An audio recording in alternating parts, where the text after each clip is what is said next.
Shalom, shalom, que le Seigneur vous bénisse. Nous sommes encore très heureux et très contents de se retrouver dans la présence de Dieu cet après-midi. Et je suis pleinement convaincu que le Seigneur va visiter encore quelqu'un par sa parole cet après-midi. Là où tu te trouves, reste connecté à la grâce de Dieu qui est relâchée par la parole. Nous n'avons que besoin de la parole de Dieu. La parole de Dieu nous suffit. Il envoie sa parole et sa parole nous guérit. Et je suis convaincu que quelqu'un sera libéré par la puissance de la parole de Dieu. Et je suis aussi pleinement convaincu que Satan a échoué dans la vie d'un individu cet après-midi. Quelles que soient ses œuvres, ses projets, ses programmes, le Seigneur nous a déjà donné sa victoire. Donc que le Seigneur vous bénisse. Je voudrais partager avec vous un message. Le thème de mon message, c'est « Désormais, vous verrez le ciel ouvert ». Vous verrez désormais le ciel ouvert. Et le texte de base, c'est dans le livre de Jean, le chapitre 1, à partir du verset 50 jusqu'au verset 51. Jean, chapitre 1, du verset 50 jusqu'au verset 51. Ça, c'est l'échange que Jésus a eu avec Nicodème, avec Nathanaël, je vous en prie.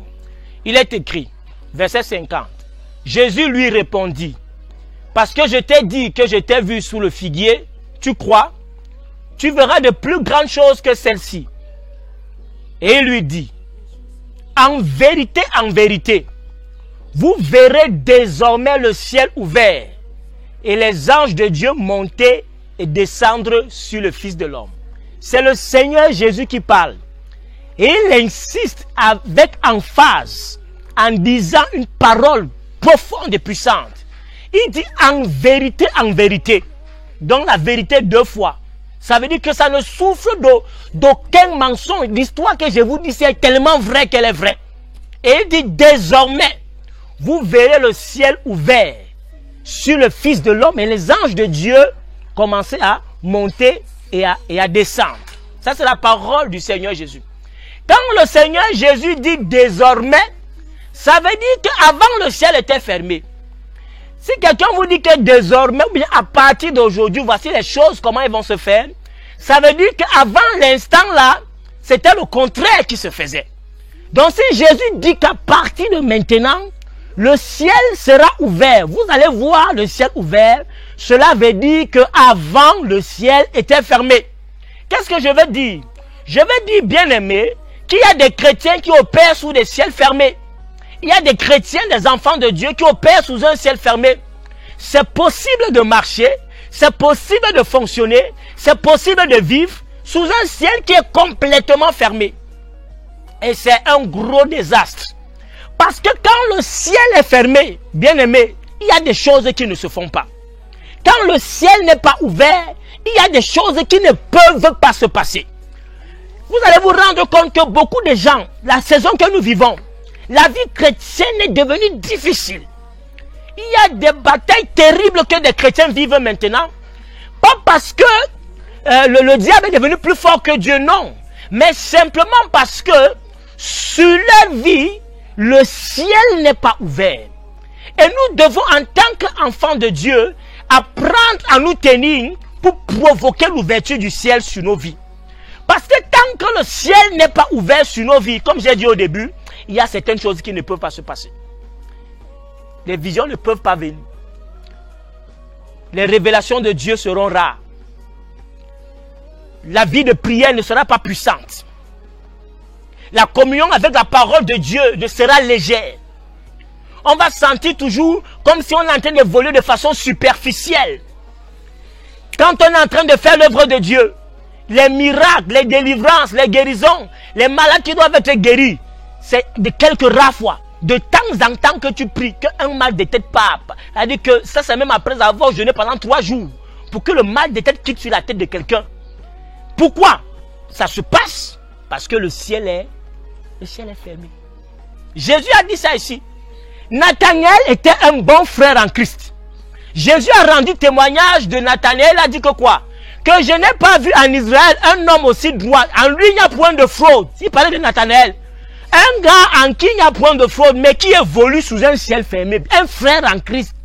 Qui aime Dieu, mais qui évolue sous un ciel fermé. Écoutez-moi bien. Jean-Baptiste est arrivé. Le précurseur du Seigneur Jésus. celui qui a annoncé la venue de Jésus sur la terre. Jean-Baptiste, avec toute la grâce qu'il avait, il évoluait sous un ciel fermé. Bien aimé, écoutez-moi très bien. La Bible dit, parce que quand Jésus dit désormais, il est en train de dire qu'à partir du moment où je vous parle là, ça veut dire qu'avant moi, le ciel était fermé. Les gars évoluaient, mais ils évoluaient sous un ciel fermé. Pourquoi est-ce que le ciel est souvent fermé? Il y a deux niveaux. Le ciel peut être fermé parce que Dieu s'est fâché. Dieu se fâche à cause de ce qui se fait sur la terre. Et à cause de cela, Dieu décide qu'il y a certaines choses qu'il ne va plus faire. Ce n'est pas que Dieu s'est retiré, c'est un peu comme un silence de Dieu. Ce n'est pas une absence de Dieu. Et les gens ont l'impression que quand ça arrive comme ça, jusqu'à les fous, on dit que Dieu est mort. Donc c'est comme une absence de Dieu. J'ai dit c'est comme, mais ce n'est pas ça en réalité. Pourquoi? Parce qu'il y a des choses qui se font sur la terre et qui ne plaisent pas au cœur de Dieu. Alors Dieu décide, entre guillemets, bien tenté, de se retirer. À un moment, donc, quand cela se passe sur la terre, on a l'impression que la manifestation de Dieu devient rare. Les signes, les prodiges, les miracles, les choses de Dieu deviennent vraiment rares. Et la vie chrétienne devient une vie, on reste seulement au niveau où on vit une chrétienne de sanctification, mais la démonstration de la puissance n'est pas notre partage. Ça, c'est le premier niveau. Dieu peut se fâcher et il décide que le ciel reste fermé. Ça, c'est le premier niveau. Deuxième niveau, c'est que Dieu veut parler. Dieu veut faire les miracles.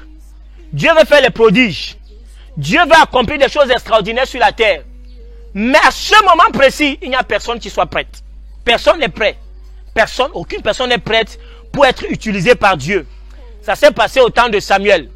La Bible dit qu'au temps de Samuel, qu'est-ce qui s'est passé? On dit que quoi? Les visions étaient rares. C'est-à-dire que Dieu ne se manifestait pas.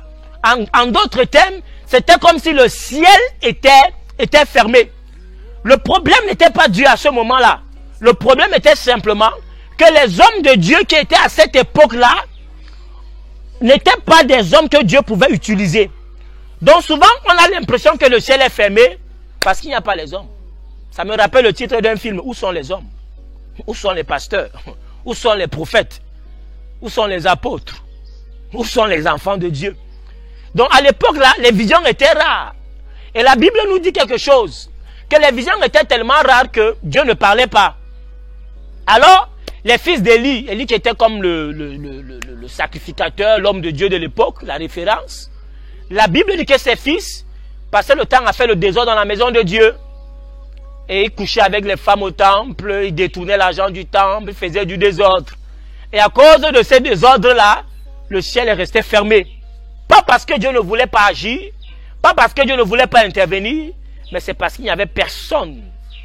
Il n'y avait aucune personne qui pouvait provoquer l'action de Dieu sur la terre.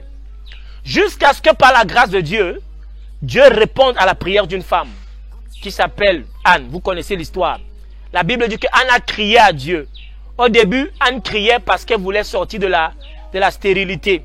Mais Dieu, lui, voulait un prophète. Anne voulait un bébé. Dieu voulait un prophète. Pourquoi Dieu voulait un prophète? Écoutez, vous-même, ça peut vous arriver. Il y a des moments où vous avez besoin qu'on sente que vous êtes présent. Ça vous arrive souvent dans vos vies. C'est pour ça que la chose qui tue plus les gens, c'est la solitude. Vous voyez les sœurs célibataires qui ont les gros yeux là pour convoiter les frères, ou bien même les frères qui ont... Le problème qui tue quelqu'un trop dans la vie, c'est la solitude. C'est pour ça que quand quelqu'un est seul, quand quelqu'un se sent seul, la personne va commencer à développer même des maladies. Parce qu'elle n'a personne avec qui échanger. Elle n'a personne avec qui converser. C'est pourquoi quand Dieu voulait faire mal à Caïn, il lui a dit, je vais t'éloigner. Je vais t'envoyer dans un endroit où tu seras seul. Caïn a commencé à pleurer. Que ce que tu veux me donner la punition est dure. Parce que comment je peux vivre seul, Seigneur? C'est la même chose avec Dieu bien-aimé. Il arrive des moments où Dieu, il veut qu'on sache qu'il est là. Il veut qu'on sache qu'il agit. Il veut qu'on sache qu'il guérit encore. Il veut qu'on sache qu'il peut enlever le cancer du ventre de quelqu'un. Il veut qu'on sache qu'il peut enlever le coronavirus de la poitrine de quelqu'un. Il veut qu'on sache qu'il peut enlever une tumeur du cerveau de quelqu'un. Dieu veut qu'on sache qu'il est là. Et la seule chose par laquelle on peut passer pour démontrer que Dieu est là, c'est opérer sous un ciel ouvert. Mais pour opérer sous un ciel ouvert, il faudrait que Dieu trouve des personnes, qu'il trouve des individus. Donc souvent le ciel est fermé quand Dieu se rend compte qu'il n'y a personne sur la terre qui peut répondre à l'appel de Dieu. Personne qui peut croire qu'il est capable de faire encore des choses. Vous comprenez? Moi j'ai grandi dans une église où c'était la religion qu'on faisait. On ne croyait pas en la puissance de Dieu. Jusqu'à ce qu'un jour, un de mes anciens pasteurs est venu nous prêcher en plein dimanche. Il vient nous dire que le temps des miracles est dépassé. Le temps des miracles est révolu. Et que le miracle de Moïse qui a divisé la mer Rouge en deux, que ça c'était les histoires qu'on a racontées dans la Bible. Que Moïse a choisi quand la marée était basse pour traverser la mer Rouge. Ce n'était pas un miracle. Donc quand tu opères dans une église comme ça, tu opères sous un ciel fermé. Parce que la personne qui est là ne croit même pas à ce que la Bible dit. C'est la position de la personne qui a fermé le ciel sur vous. C'est la raison pour laquelle je dis toujours aux gens, faites attention avec les gens qui sont vos couvertures spirituelles. Des gens qui sont sur vous. Parce que quelqu'un qui est au-dessus de toi, il est ton ciel. Tu comprends ce que je suis en train de dire? Quelqu'un qui est au-dessus de toi, il est ton ciel. Et fais donc attention avec la personne là. Parce que si la personne est connectée avec Dieu, et toi tu es déconnecté de Dieu et de la personne, tu vas évoluer sous un ciel fermé. C'est pourquoi il y a des gens dans certaines églises qui ne reçoivent pas les grâces de leur pasteur. Ils viennent là tous les jours, lundi, ils viennent mardi, ils font tout, ils donnent les dîmes, ils donnent les offrandes, ils donnent les ceci, ils donnent les cela. Mais sa vie est restée au même niveau. Pourquoi? Parce que le ciel est fermé sur sa vie. Il ne sait pas que son premier niveau de ciel, c'est l'autorité que Dieu a placée sur lui.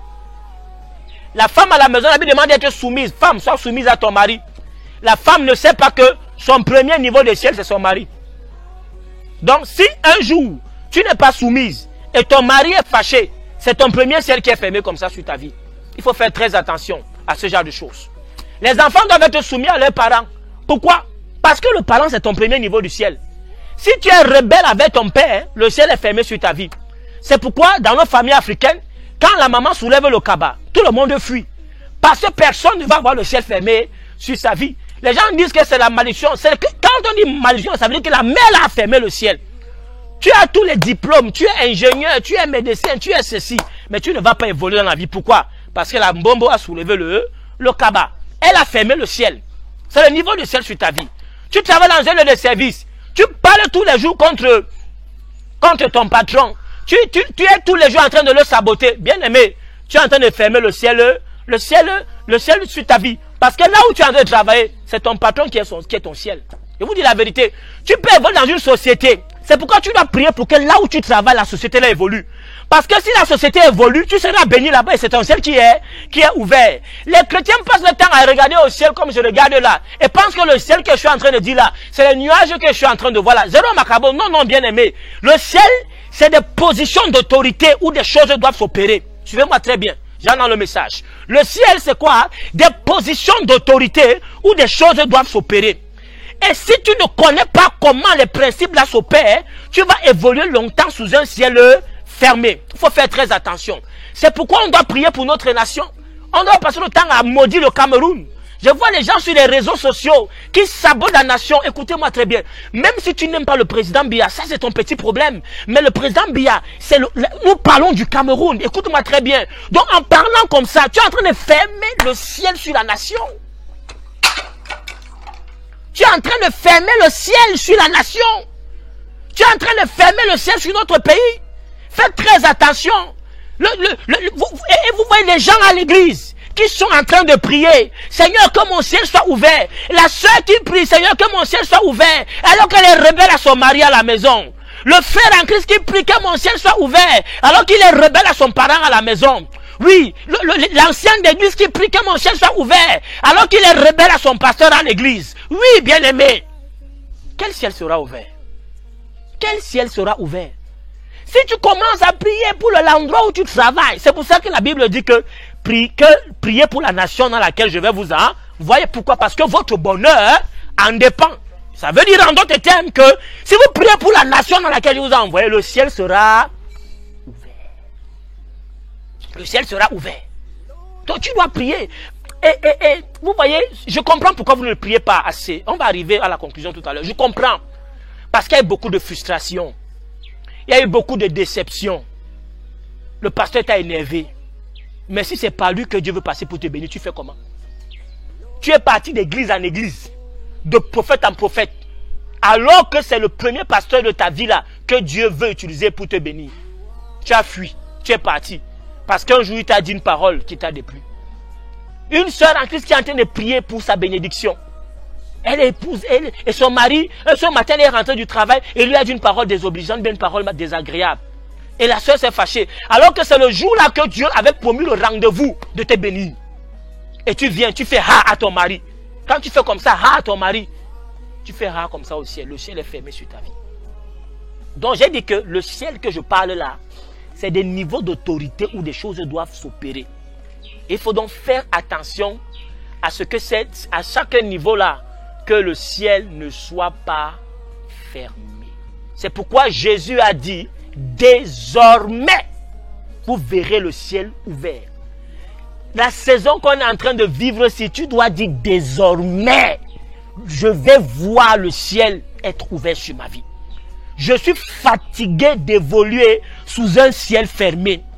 Désormais, je vais me mettre pour que le ciel soit ouvert sur ma vie. Parce que comme j'ai dit au début, quand le ciel est ouvert, certaines choses se passent. Donc, le ciel aussi peut être ouvert, bien fermé, en fonction de l'activité maléfique. J'insiste rapidement là-dessus, je passe rapidement là-dessus. Le ciel peut être ouvert ou fermé en fonction de l'intensité de l'activité maléfique. Il y a des gens qui évoluent sous un ciel fermé, pas parce que la femme n'a pas été soumise à son mari, elle est soumise, elle est obéissante. Le premier niveau du ciel est ouvert. Elle est soumise, elle est obéissante à l'autorité spirituelle. Le deuxième niveau du ciel est ouvert. Elle est soumise, obéissante aux autorités. Le troisième niveau là est ouvert. Il y a un autre niveau du ciel où c'est les puissances des ténèbres qui contrôlent ce niveau du ciel là. Et ça, en fonction de leur activité, de l'intensité de leurs activités, ton ciel peut être ouvert ou ton ciel peut être fermé. Vous verrez l'exemple dans le livre de Daniel chapitre 9, chapitre 10. La Bible dit que Daniel était en prière. Vous connaissez l'histoire pour ceux qui sont des lecteurs avisés, la parole de Dieu. Daniel était en prière et pendant qu'il était en train de prier, la Bible dit qu'il a demandé des choses à Dieu et dès le premier jour, il avait déjà été exaucé. Mais la Bible dit qu'il a attendu la manifestation pendant 21 jours. Pourquoi? Parce que la Bible dit que le prince de Perse avait bloqué les airs, avait bloqué le ciel. C'est ce qu'on appelle encore le deuxième ciel. C'est pourquoi l'apôtre Paul dit aux Éphésiens qu'on n'a pas lutté contre la chair et le sang, mais contre les dominations, contre les autorités, contre les principautés et contre les esprits méchants dans les lieux célestes. Donc le ciel de quelqu'un peut être fermé aussi à cause de l'activité maléfique qui se joue sur sa tête. Il y a des gens qui marchent comme ça, leur ciel est saturé à cause de la présence des démons, les puissances des ténèbres dans les lieux célestes qui les combattent. Et il n'arrive pas à s'en sortir. Il se bat. Il ne comprend pas que tant que le ciel n'est pas délogé, tant que le ciel n'est pas dégagé, il ne peut pas pleinement vivre certaines choses sur la terre. Vous allez donc vous rendre compte que ce n'est pas bien aimé, d'évoluer sous un ciel fermé. Ce n'est pas la volonté de Dieu, bien aimé, d'évoluer sous un ciel fermé. La volonté de Dieu est que le ciel soit ouvert. Écoutez-moi bien maintenant. La Bible dit, dans le livre de 1 Roi, au chapitre 17, le verset 1, on dit que Élie était un habitant, était un habitant de Tishbite, était l'un des habitants de Galate. La Bible nous dit que Élie s'est levé un matin et il a dit qu'à partir d'aujourd'hui, il n'y aura pas de pluie sur la terre, sinon à ma parole. Donc tant que je ne décide pas, la pluie ne tombe pas sur la terre. C'est ce que la Bible dit dans 1 Roi chapitre 17, verset 1. Écoutez-moi très bien. Le même Élie qui a prophétisé qu'il n'y aura pas de pluie, faites attention, lui-même a subi les affres de la sécheresse. La Bible dit que pour qu'Élie mange, il a commencé à exercer une foi qu'il normalement, il ne devait pas l'exercer en temps normal si le ciel était ouvert. S'il y avait la pluie, s'il y avait la rosée pour qu'Élie mange, il devait juste aller au champ, il récolte le maïs et il mange. Mais quand lui-même a fermé le ciel, même le maïs ne poussait plus dans son champ. Suivez-moi très bien. Même le maïs ne poussait plus dans le champ d'Élie. Il a été obligé d'élever sa foi à une autre dimension pour croire que le corbeau est capable de lui donner à manger. Faites très attention. Donc Élie a été obligé de lever sa foi. Donc quand le ciel est fermé, les gens qui s'en sortent quand le ciel est fermé, c'est des gens qui évoluent à un niveau de foi surnaturel. Parce que quand le ciel dit que c'est fermé, là, c'est fermé pour tout le monde. Un peu comme quand la Bible dit que Dieu fait tomber sa pluie sur le toit des bons comme sur le toit des méchants. Ça veut dire aussi que quand le ciel est fermé, même le toit de l'apôtre, il y a la sécheresse. Même le toit du bishop, la preuve. Voilà Corona, non? Il y a des pasteurs des gens, bon, entre guillemets, tout le monde meurt de Corona. C'est-à-dire que Corona ne choisit pas, hein? Vous comprenez un peu ce que je suis en train de dire, n'est-ce pas? Donc c'est pas parce que je suis apôtre que je n'aurai pas Corona. Ou bien que toi tu es pasteur, tu n'auras pas Corona. Ou bien que toi, on dit que même les médecins, Corona les dérange. Corona les perturbe, hein? Vous comprenez ce que je veux dire? Une façon de vous dire que quoi? Que quand le ciel est fermé, ce n'est pas une bonne chose, bien aimé. Parce que même toi qui es de Dieu, tu vas subir les affres de cette fermeture du ciel-là. Élie a fermé le ciel. Lui-même a commencé à subir les conséquences de la fermeture du ciel. La preuve, j'ai dit que son champ ne produisait plus de maïs. Il allait au torrent. Dieu lui a dit que pas dans tel endroit. Tu vas commencer à boire l'eau du torrent. Il commence à vivre une vie au rabais. Écoutez-moi très bien. Quand le ciel est fermé, faites très attention. Si vous n'avez pas une foi surnaturelle, vous ne pouvez pas vous en sortir. Malheureusement, dans la maison de Dieu, tout le monde n'a donc pas la capacité de vivre la foi surnaturelle. C'est pourquoi la Bible dit que chacun doit vivre en fonction de la mesure de foi que Dieu a relâchée. Faites très attention. C'est pourquoi dans certaines situations, d'autres s'en sortent quand le ciel est fermé, mais d'autres calent, d'autres restent. C'est pourquoi il faut que le ciel soit ouvert. Parce que quand le ciel est ouvert, il y a un niveau de grâce qui arrose pratiquement tout le monde. C'est pourquoi la Bible dit que quoi? Dieu envoie la pluie sur les bons, le toit des méchants et sur le toit des justes. Il faut faire attention. Donc, Élie lui-même, qui a prononcé la parole que le ciel soit fermé, lui-même a subi les affres de la sécheresse. La preuve encore, c'est quoi? C'est que, quelques temps après, l'eau du torrent où Dieu a envoyé Élie, on dit que le torrent a fait comment? Le torrent a séché. Pourquoi? Le ciel était fermé. Je parle d'un serviteur de Dieu. Hein. Je parle d'un homme de Dieu qui opère, qui évolue sous un ciel fermé. La première chose, parce que l'idéal serait que le ciel soit ouvert. Vous comprenez, bien aimé? L'idéal serait que le ciel soit ouvert. C'est ça l'idéal. Pour toute personne. Que le ciel soit ouvert. Mais il peut arriver que le ciel est fermé, soit fermé. Quand le ciel est fermé, pour s'en sortir, la première chose, il faut une foi surnaturelle. Une foi surnaturelle. La deuxième chose, quand le torrent sèche, la Bible dit que Dieu envoie maintenant Élie. C'est-à-dire que Dieu est terrible. Il envoie maintenant Élie chez une veuve qui n'a même pratiquement plus rien à manger.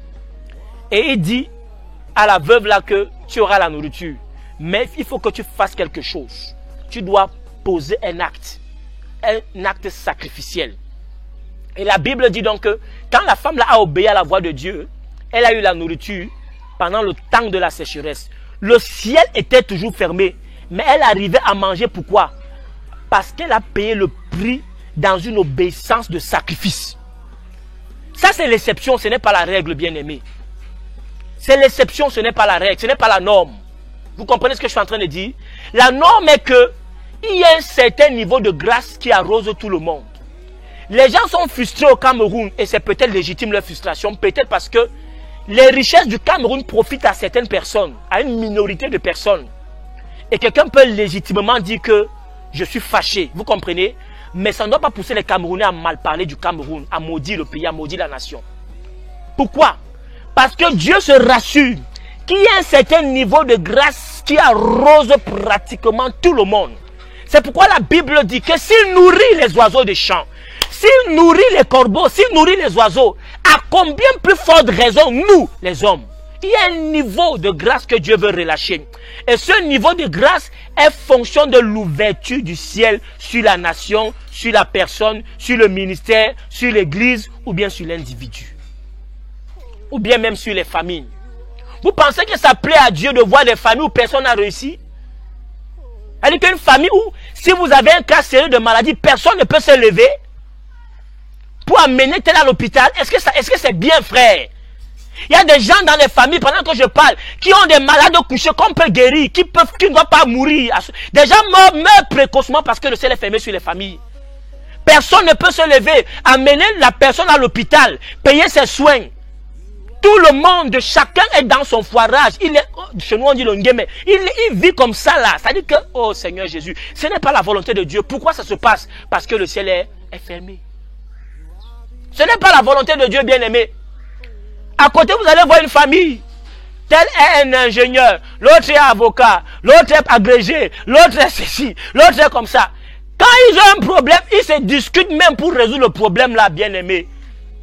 À côté, tu vas voir l'autre famille. Le ciel est fermé. Personne n'a avancé. Personne n'a réussi. Celui qui s'est même battu, il a eu le CAP en mécanique auto. Il est en chômage. Que Dieu nous accorde sa grâce, bien-aimé.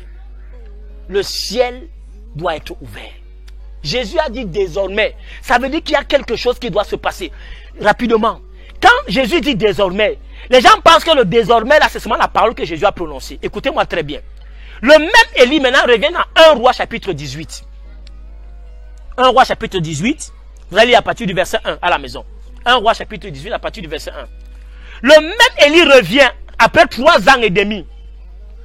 Et il dit maintenant que vous allez voir maintenant le ciel ouvert. La pluie va venir, la pluie va tomber. Désormais, la pluie va tomber. Écoutez-moi très bien. Pendant qu'Élie disait ça, est-ce que la pluie est tombée? Quand vous lisez la Bible, la pluie n'est pas tombée. Élie est parti faire son one man show d'homme de Dieu. Il a envoyé le feu. Le feu, c'est pas la pluie, bien aimé. Il a envoyé le feu, l'onction et tout ça. Mais la pluie n'est pas tombée. Quand Élie dit maintenant à Akab que lève-toi, parce que maintenant la vraie pluie là va venir. Il dit à Akab, cours, parce que si tu ne cours pas, la pluie va t'attraper en route. La Bible dit que quoi? Quand Élie va se tenir pour dire que pluie tombe maintenant, la Bible dit que quoi? La pluie n'est pas tombée. On dit qu'Élie est parti se mettre en position d'une femme en travail. Il a commencé à prier avec insistance et intensité. Pendant 7 moments, 7 phases de prière, c'est après les 7 phases de prière là qu'on dit que la pluie est tombée. Qu'est-ce que je veux dire? Quand Jésus a dit désormais le ciel est ouvert, Jésus est en train de dire qu'il a posé un acte qui a provoqué l'ouverture du ciel. Suivez-moi très bien. Quand Jésus dit désormais, ce n'est pas la parole seulement que désormais. Il y a les gens qui parlent sur les vies des gens. Oh, désormais, tu ne vas plus tomber malade. C'est les histoires. Il faut provoquer le désormais là dans ta vie, bien-aimée. Il faut provoquer le désormais là dans ta famille. Il faut provoquer le désormais là dans ton ministère. Il faut provoquer le désormais là dans ton travail. Il faut provoquer le désormais là dans ton mariage. Parce que si tu ne provoques pas le désormais, ça sera seulement un mot, une parole simple, vide. Désormais. Et pour bien comprendre le désormais de Jésus,